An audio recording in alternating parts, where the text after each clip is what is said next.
नमस्कार दोस्तों, चलिए जानते हैं हरियाणा की 50 फटाफट बड़ी खबरों को सिर्फ 10 मिनट में। लेकिन उससे पहले यह वीडियो आप किस जगह से देख रहे हैं हमें कमेंट में जरूर बताएं। हरियाणा में मौसम परिवर्तनशील बना हुआ है। मौसम विभाग ने कई जिलों में धूल भरी आंधी, गरज, चमक और हल्की बारिश की संभावना जताई है। पिछले 24 घंटों में अधिकतम तापमान में लगभग 2.4 डिग्री सेल्सियस की गिरावट दर्ज हुई, जिससे लोगों को भीषण गर्मी से राहत मिली। किसानों को भी बदलते मौसम को देखते हुए सावधानी बरतने की सलाह दी गई है। राज्य में सबसे अधिक तापमान रोहतक में 39.1 डिग्री सेल्सियस दर्ज किया गया। वहीं सोनीपत में न्यूनतम तापमान 22.8 डिग्री सेल्सियस रिकॉर्ड होने से रात का मौसम अपेक्षाकृत सुहावना बना रहा। मौसम में उतार चढ़ाव के कारण स्वास्थ्य विभाग और कृषि विशेषज्ञ लगातार लोगों को सतर्क रहने तथा आवश्यक सावधानियां अपनाने की सलाह दे रहे हैं। गुरुग्राम में आयोजित होने वाली 11वीं ब्रिक्स ऊर्जा मंत्रियों की बैठक को लेकर तैयारियां तेज हो गई हैं। इस महत्वपूर्ण अंतर्राष्ट्रीय सम्मेलन की थीम सर्वेषां ऊर्जम यानी सबके लिए ऊर्जा रखी गई है। बैठक में भारत सौर ऊर्जा, स्मार्ट मीटरिंग और हरित ऊर्जा क्षेत्र में अपनी उपलब्धियों को सदस्य देशों के सामने प्रस्तुत करेगा। हरियाणा सरकार ने हरियाणा लिपिक भर्ती एवं सेवा शर्त अधिनियम 2026 के संबंध में नई अधिसूचना जारी की है। इसके साथ ही विभिन्न प्रशासनिक और विकासात्मक मुद्दों पर विचार विमर्श के लिए हालिया कैबिनेट बैठकों में कई महत्वपूर्ण निर्णय लिए गए हैं। सरकार नई नीतियों को लागू करने की दिशा में तेजी से काम कर रही है। प्रदेश की कानून व्यवस्था को लेकर विपक्ष लगातार सरकार को घेरने की कोशिश कर रहा है। कांग्रेस नेताओं ने कई मुद्दों पर सवाल उठाए हैं। हाल ही में युवा कांग्रेस के प्रदर्शन के दौरान प्रशासन द्वारा पानी की बौछारों का इस्तेमाल किया गया। इस विपक्ष बारात के बाद घटना के बाद राजनीतिक माहौल में आरोप प्रत्यारोप का दौर और तेज हो गया है। हरियाणा सरकार के कोष से कथित गबन के मामले में सीबीआई द्वारा एक वरिष्ठ आईएएस अधिकारी की गिरफ्तारी चर्चा का विषय बनी हुई है। इस मामले को लेकर प्रशासनिक हलकों में हलचल देखी जा रही है। सरकार ने पारदर्शिता और जवाबदेही सुनिश्चित करने के लिए जांच एजेंसियों को पूरा सहयोग देने की बात कही है। हरियाणा महिला आयोग की अध्यक्ष रेणु भाटिया के इस्तीफे के बाद प्रशासनिक और राजनीतिक क्षेत्रों में चर्चाएं तेज हो गई हैं। विभिन्न सामाजिक संगठनों ने महिला हितों से जुड़े मुद्दों पर सरकार से स्पष्ट नीति अपनाने की मांग की है। इस घटनाक्रम को हरियाणा के घड़ाने आरगेग देश के प्रदेश की राजनीति में महत्वपूर्ण माना जा रहा है। राज्य सरकार ने आंगनवाड़ी कार्यकर्ताओं की कई प्रमुख मांगों को स्वीकार कर राहत देने का निर्णय लिया है। लंबे समय से लंबित मुद्दों के समाधान के बाद कार्यकर्ताओं में संतोष का माहौल है। सरकार का कहना है कि महिला एवं बाल विकास सेवाओं को और प्रभावी बनाने के लिए भविष्य में भी आवश्यक कदम उठाए जाएंगे। भिवानी की युवा निशानेबाज हिमांशी झांगड़ा ने जूनियर विश्व शूटिंग चैंपियनशिप में कांस्य पदक जीतकर प्रदेश और देश का नाम रोशन किया है। आसपास उनकी उपलब्धि से खेल प्रेमियों में खुशी की लहर है। राज्य सरकार ने खिलाड़ियों को बेहतर सुविधाएं उपलब्ध कराने और अंतर्राष्ट्रीय स्तर की तैयारियों को बढ़ावा देने का भरोसा दिया है। महिला T20 विश्व कप में भारतीय टीम का प्रदर्शन लगातार चर्चा में बना हुआ है। टीम में शामिल हरियाणा की खिलाड़ियों ने भी महत्वपूर्ण योगदान दिया है और खेल विभाग का मानना है कि राज्य में उपलब्ध कराई जा रही आधुनिक सुविधाओं और प्रशिक्षण व्यवस्थाओं का सकारात्मक प्रभाव खिलाड़ियों के प्रदर्शन में स्पष्ट रूप से दिखाई दे रहा है। राज्य सरकार खेलों को बढ़ावा देने के लिए खेल बुनियादी ढांचे में लगातार निवेश कर रही है। विभिन्न जिलों में आधुनिक स्टेडियम, प्रशिक्षण केंद्र और खेल सुविधाओं का विस्तार किया जा रहा है। अधिकारियों का मानना है कि इससे युवाओं को बेहतर अवसर मिलेंगे और राष्ट्रीय तथा अंतर्राष्ट्रीय प्रतियोगिताओं में प्रदेश का प्रदर्शन और मजबूत होगा। सुप्रीम कोर्ट ने हाल ही में पैदल यात्रियों के अधिकारों को लेकर महत्वपूर्ण टिप्पणी करते हुए कहा है कि फुटपाथ पर सुरक्षित रूप से चलना नागरिकों का मौलिक अधिकार है। इस निर्णय के बाद शहरी क्षेत्रों में फुटपाथों की स्थिति सुधारने और अतिक्रमण हटाने की मांग तेज हो गई है ताकि लोगों को सुरक्षित आवागमन मिल सके। नीट परीक्षा को लेकर उठे विवादों के बीच केंद्रीय शिक्षा मंत्री धर्मेंद्र प्रधान ने विपक्ष के आरोपों को खारिज किया है। चंडीगढ़ में आयोजित कार्यक्रम के दौरान उन्होंने परीक्षा प्रक्रिया को पारदर्शी और निष्पक्ष बताया। सरकार का कहना है कि छात्रों के हितों की रक्षा के लिए आवश्यक कदम लगातार उठाए जा रहे हैं। फरीदाबाद सहित कई जिलों में आवास, पुनर्वास और निर्माण कार्यों से जुड़ी मांगों को लेकर स्थानीय लोगों ने प्रदर्शन किए हैं। प्रदर्शनकारियों ने मूलभूत सुविधाओं और योजनाओं के प्रभावी क्रियान्वयन की मांग उठाई। प्रशासन ने लोगों की शिकायतों पर विचार कर उचित समाधान निकालने का आश्वासन दिया है। हरियाणा के सरकारी अस्पतालों में आधुनिक चिकित्सा सुविधाओं का विस्तार करने की दिशा में प्रयास जारी है। स्वास्थ्य विभाग पेट और स्पेक्ट जैसी उन्नत तकनीकों को उपलब्ध कराने की योजना पर काम कर रहा है। इससे गंभीर बीमारियों की जांच और उपचार की गुणवत्ता में सुधार आने की उम्मीद जताई जा रही है। हरियाणा भ्रष्टाचार निरोधक ब्यूरो ने रिश्वतखोरी के मामलों में दोषी पाए जाने वाले अधिकारियों और कर्मचारियों के खिलाफ सख्त रुख अपनाया है। ब्यूरो ने ऐसे कर्मियों को उनके वर्तमान कार्यस्थल से लगभग 100 किलोमीटर दूर स्थानांतरित करने की सिफारिश की है। सरकार का मानना है कि इससे भ्रष्टाचार पर अंकुश लगाने और प्रशासनिक पारदर्शिता बढ़ाने में मदद मिलेगी। प्रदेश में सार्वजनिक परिवहन को आधुनिक बनाने की दिशा में बड़ा कदम उठाया गया है। राज्य सरकार ने 1000 इलेक्ट्रिक बसों और अन्य इलेक्ट्रिक वाहनों को शामिल करने की मंजूरी दी है। इस पहल से प्रदूषण कम होगा, ईंधन की बचत होगी और यात्रियों को अधिक सुविधाजनक तथा पर्यावरण अनुकूल परिवहन सेवाएं उपलब्ध हो सकेंगी। बरसात के मौसम को ध्यान में रखते हुए शहरों में जलभराव और सीवर की समस्याओं को दूर करने के लिए नई परियोजनाओं पर काम शुरू किया गया है। स्थानीय निकायों को जल निकासी व्यवस्था मजबूत करने के निर्देश दिए गए हैं। प्रशासन का लक्ष्य है कि मानसून के दौरान नागरिकों को किसी प्रकार की परेशानी का सामना न करना पड़े। सरकारी योजनाओं का लाभ सीधे लाभार्थियों तक पहुंचाने के लिए डिजिटल सेवाओं को और मजबूत किया जा रहा है। विभिन्न योजनाओं की राशि सीधे बैंक खातों में भेजने की प्रक्रिया को तेज और पारदर्शी बनाया गया है। इससे बिचौलियों की भूमिका कम होगी तथा पात्र लोगों को समय पर सरकारी सहायता प्राप्त हो सकेगी।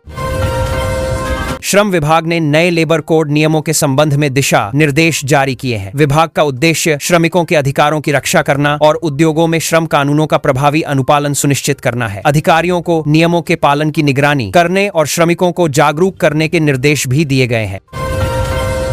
गुरुग्राम और फरीदाबाद में यातायात नियमों का उल्लंघन करने वालों पर विशेष निगरानी रखी जा रही है। ट्रैफिक पुलिस ने सड़क सुरक्षा अभियान को तेज करते हुए नियम तोड़ने वालों के खिलाफ कार्रवाई बढ़ा दी है। अधिकारियों का कहना है कि इस पहल का उद्देश्य दुर्घटनाओं को कम करना और यातायात व्यवस्था को सुचारू बनाना है।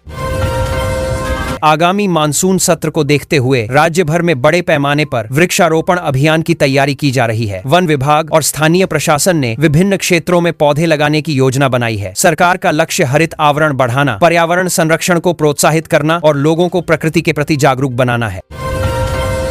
नगर निगमों द्वारा शहरों को स्वच्छ और कचरा मुक्त बनाने के लिए विशेष अभियान चलाए जा रहे हैं। सफाई व्यवस्था को बेहतर बनाने, कचरे के पृथक्करण को बढ़ावा देने और जन भागीदारी सुनिश्चित करने पर जोर दिया जा रहा है। प्रशासन का कहना है कि स्वच्छता अभियान से नागरिकों के जीवन स्तर और स्वास्थ्य पर सकारात्मक प्रभाव पड़ेगा।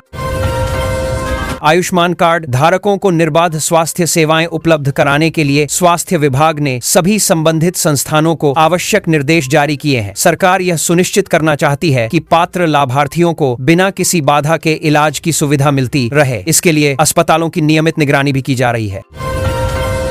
बिना आवश्यक एनओसी के संचालित हो रहे होटल, अस्पताल और अन्य व्यावसायिक प्रतिष्ठानों के खिलाफ कार्रवाई तेज कर दी गई है। संबंधित विभागों को नियमों का पालन सुनिश्चित करने के निर्देश दिए गए हैं। प्रशासन का कहना है कि सुरक्षा मानकों और कानूनी प्रक्रियाओं की अनदेखी करने वाले संस्थानों पर सख्त कार्रवाई जारी रहेगी। राज्य में बुजुर्गों के लिए संचालित पेंशन योजनाओं को अधिक प्रभावी और पारदर्शी बनाने की दिशा में कार्य किया जा रहा है। सरकार ने पेंशन वितरण प्रक्रिया को सुव्यवस्थित करने के लिए संबंधित विभागों को निर्देश दिए हैं। इसका उद्देश्य यह सुनिश्चित करना है कि पात्र वरिष्ठ नागरिकों को समय पर और बिना किसी परेशानी के लाभ मिल सके। मेधावी छात्रों को प्रोत्साहित करने के लिए राज्य सरकार ने नई छात्रवृत्ति योजनाओं की घोषणा की है। इन योजनाओं के माध्यम से आर्थिक रूप से कमजोर लेकिन प्रतिभाशाली विद्यार्थियों को उच्च शिक्षा के लिए सहायता प्रदान की जाएगी। शिक्षा विभाग का मानना है कि इससे युवाओं को बेहतर अवसर मिलेंगे और शिक्षा के क्षेत्र में प्रगति को बल मिलेगा। युवाओं को रोजगार के लिए तैयार करने के उद्देश्य से विभिन्न जिलों में नए कौशल विकास और प्रशिक्षण केंद्र स्थापित किए जा रहे हैं। इन केंद्रों में आधुनिक उद्योगों की जरूरतों के अनुरूप प्रशिक्षण दिया जाएगा। सरकार का लक्ष्य युवाओं की रोजगार क्षमता बढ़ाना और उन्हें स्वरोजगार तथा निजी क्षेत्र में बेहतर अवसर उपलब्ध कराना है। करनाल, पंचकूला और गुरुग्राम को स्मार्ट शहरों के रूप में विकसित करने के लिए अतिरिक्त बजटीय प्रावधान किए गए हैं। इन शहरों में आधुनिक बुनियादी ढांचे, डिजिटल सेवाओं, बेहतर यातायात व्यवस्था और नागरिक सुविधाओं के विस्तार पर विशेष ध्यान दिया जाएगा। प्रशासन का मानना है कि इससे शहरी विकास को नई गति मिलेगी। हरियाणा में पर्यटन को बढ़ावा देने के लिए ऐतिहासिक और सांस्कृतिक महत्व वाले स्मारकों के जीर्णोद्धार का कार्य तेज किया गया है। सरकार पर्यटकों को बेहतर सुविधाएं उपलब्ध कराने के साथ साथ प्रदेश की सांस्कृतिक विरासत को संरक्षित करने पर भी जोर दे रही है। इससे स्थानीय अर्थव्यवस्था और रोजगार के अवसरों को भी लाभ मिलने की उम्मीद है। दिव्यांगजनों के लिए यूनिक डिसेबिलिटी आईडी यानी यूडीआईडी कार्ड बनाने की प्रक्रिया को तेज किया गया है। सरकार का उद्देश्य अधिक से अधिक पात्र लोगों को इस सुविधा से जोड़ना है ताकि उन्हें विभिन्न सरकारी योजनाओं और सेवाओं का लाभ आसानी से मिल सके। इसके लिए विशेष शिविर भी आयोजित किए जा रहे हैं। डेयरी और पशुपालन क्षेत्र को मजबूत बनाने के लिए सरकार ने किसानों हेतु संचालित सब्सिडी योजनाओं का दायरा बढ़ाया है। इससे पशुपालकों को आर्थिक सहायता मिलेगी और दुग्ध उत्पादन में वृद्धि को प्रोत्साहन मिलेगा। विभाग का मानना है कि यह कदम ग्रामीण अर्थव्यवस्था को मजबूत करने में महत्वपूर्ण भूमिका निभाएगा। खरीफ फसलों की बुवाई के मौसम को देखते हुए किसानों को प्रमाणित और गुणवत्तापूर्ण बीज उपलब्ध कराए जा रहे हैं। कृषि विभाग ने विभिन्न जिलों में वितरण व्यवस्था को मजबूत बनाया है। अधिकारियों ने किसानों से केवल प्रमाणित बीजों का उपयोग करने की अपील की है ताकि उत्पादन बढ़े और फसल की गुणवत्ता बेहतर बनी रहे। हर घर जल योजना के तहत शेष बचे घरों तक पाइपलाइन के माध्यम से स्वच्छ पेयजल पहुंचाने का कार्य जारी है। सरकार ग्रामीण और शहरी क्षेत्रों में जलापूर्ति व्यवस्था को मजबूत बनाने पर विशेष ध्यान दे रही है। अधिकारियों का कहना है कि योजना के पूर्ण होने से लाखों लोगों को स्थायी लाभ मिलेगा।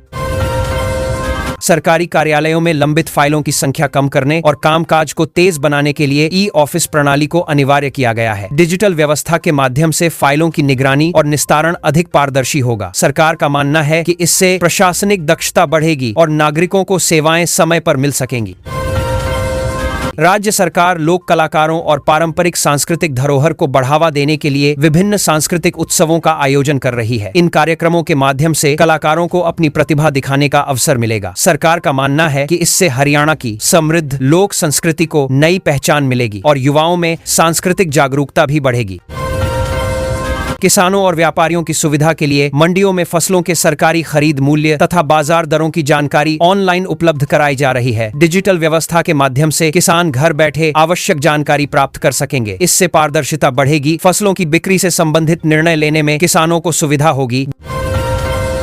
गर्मी के मौसम में बिजली की बढ़ती मांग को देखते हुए राज्य भर में बिजली ग्रिडों और वितरण नेटवर्क का रखरखाव किया जा रहा है। ऊर्जा विभाग ने निर्बाध बिजली आपूर्ति सुनिश्चित करने के लिए विशेष अभियान शुरू किया है। अधिकारियों का कहना है कि समय रहते मरम्मत कार्य पूरा कर उपभोक्ताओं को बेहतर सेवा प्रदान की जाएगी। सार्वजनिक स्थलों की सुरक्षा को मजबूत बनाने के लिए विभिन्न शहरों में सीसीटीवी कैमरों का नेटवर्क तेजी से विस्तारित किया जा रहा है। प्रशासन का उद्देश्य अपराधों पर नियंत्रण रखना और निगरानी व्यवस्था को अधिक प्रभावी बनाना है। इससे कानून व्यवस्था को बेहतर बनाने तथा नागरिकों में सुरक्षा की भावना बढ़ाने में सहायता मिलेगी। गर्मी और सूखे मौसम के दौरान आग लगने की घटनाओं को रोकने के लिए अग्निशमन विभाग को अलर्ट मोड पर रखा गया है। विभाग द्वारा संवेदनशील क्षेत्रों की निगरानी बढ़ाई गई है और आवश्यक उपकरणों की उपलब्धता सुनिश्चित की जा रही है। लोगों से भी आग से बचाव संबंधी सावधानियां बरतने की अपील की गई है। संपत्ति पंजीकरण प्रक्रिया को आसान बनाने के लिए ऑनलाइन अपॉइंटमेंट प्रणाली को और अधिक सरल तथा उपयोगकर्ता अनुकूल बनाया गया है। इससे लोगों को सरकारी कार्यालयों के चक्कर कम लगाने पड़ेंगे और समय की बचत होगी। प्रशासन का कहना है कि डिजिटल सेवाओं के विस्तार से पारदर्शिता और सुविधा दोनों में वृद्धि होगी। महिला सशक्तिकरण को बढ़ावा देने के लिए स्वयं सहायता समूहों द्वारा तैयार उत्पादों को हरियाणा ब्रांड के रूप में प्रोत्साहित किया जा रहा है। सरकार इन उत्पादों के विपणन और बिक्री के लिए विभिन्न मंच उपलब्ध करा रही है। इससे महिलाओं की आय बढ़ेगी और ग्रामीण क्षेत्रों में स्वरोजगार के अवसर मजबूत होंगे। मुख्यमंत्री और विभिन्न मंत्री जन सुनवाई कार्यक्रमों के माध्यम से नागरिकों की शिकायतें सुन रहे हैं। इन कार्यक्रमों का उद्देश्य लोगों की समस्याओं का त्वरित समाधान करना और प्रशासन को अधिक जवाबदेह बनाना है। सरकार का कहना है कि जन सुनवाई व्यवस्था से जनता और प्रशासन के बीच संवाद तथा विश्वास दोनों मजबूत होंगे। राज्य सरकार विभिन्न विकास योजनाओं और जनकल्याणकारी कार्यक्रमों के प्रभावी क्रियान्वयन पर विशेष ध्यान दे रही है। प्रशासनिक विभागों को समयबद्ध तरीके से परियोजनाएं पूरी करने और जनता तक लाभ पहुंचाने के निर्देश दिए गए हैं। सरकार का दावा है कि इन प्रयासों से प्रदेश में विकास कार्यों को नई गति मिल रही है। हरियाणा में डिजिटल शासन, बुनियादी ढांचे के विकास, कृषि सुधार, स्वास्थ्य सेवाओं के विस्तार और रोजगार सृजन पर एक साथ काम किया जा रहा है। विभिन्न विभाग अपनी योजनाओं को तेज गति से लागू कर रहे हैं। सरकार का लक्ष्य नागरिकों को बेहतर सुविधाएं उपलब्ध कराना और प्रदेश को विकास के नए आयामों तक पहुंचाना है। दलहन और तिलहन की खरीद को मंजूरी मिलने से हरियाणा के कृषि क्षेत्र को बड़ी राहत मिलने की उम्मीद है। विशेषज्ञों का मानना है कि इससे किसानों को बाजार में कम कीमतों के दबाव से बचाव मिलेगा और उनकी आय में स्थिरता तथा आर्थिक सुरक्षा बढ़ेगी। मौसम विभाग ने संकेत दिया है कि पश्चिमी विक्षोभ के प्रभाव से हरियाणा के कुछ हिस्सों में आने वाले दिनों में हल्की से मध्यम बारिश हो सकती है। मौसम में बदलाव से तापमान में गिरावट आने